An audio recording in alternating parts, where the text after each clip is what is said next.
Republicans are keeping a close watch on Ohio and Indiana tonight as voters cast their ballots in state and congressional primaries.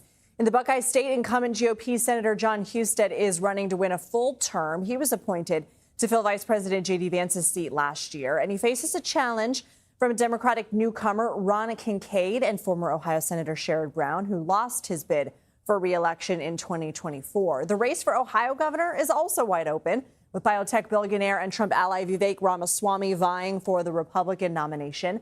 In the Hoosier state, President Trump has endorsed 7 Republican candidates who are trying to oust a group of state senators who voted against Indiana's effort to redraw its congressional map last year. Let's bring in CBS News Executive Director of White House and Politics, Fin Gómez. So, Fin, why is the president focusing so much on these races, and how do voters feel about his input?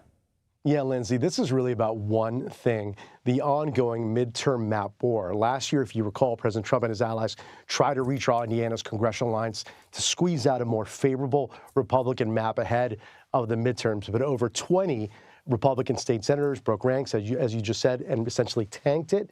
The president and Governor Braun, a Republican, have not forgotten. Tonight is supposed to be the payback primary, they say, and are targeting at least 7 of those Republican incumbents who are on the ballot today and who dared to push back. But this has been part of a broader national push by Republicans to redraw maps where they can lock in more seats ahead of the midterms. But we're hearing from the ground that the voters are split. In a deep red state like Indiana, Trump's endorsement will carry real weight with those 7 challengers, especially in those primaries. But targeting fellow Republicans is unusual and is a test of just how far his influence still goes within the party, and especially there in Indiana. All right, Lindsay. so what are you watching for in Ohio? Ohio, it goes down to two major races. For one, as you mentioned, is that big Senate race. Sherrod Brown, the former senator, a progressive, a Democrat who lost his seat 2 years ago. Democrats feel really bullish about his candidacy.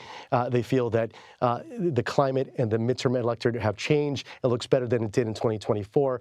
He will likely face Jon Husted, the Republican, and it's really becoming one of the key matchups of the cycle. And on the governor's race, there's Vivek Ramaswamy, as you just said. He's spent a year building a Trump-aligned outsider billionaire lane in this race, and he's been the one to beat in most public polling when it comes to the Republican side. But it's really looking to be a matchup between him and Democrat Amy Acton. Most polls show it to be very competitive in the state that has moved more red in the last couple cycles. Lindsay. All right, Fin Gómez, thank you. Thank you.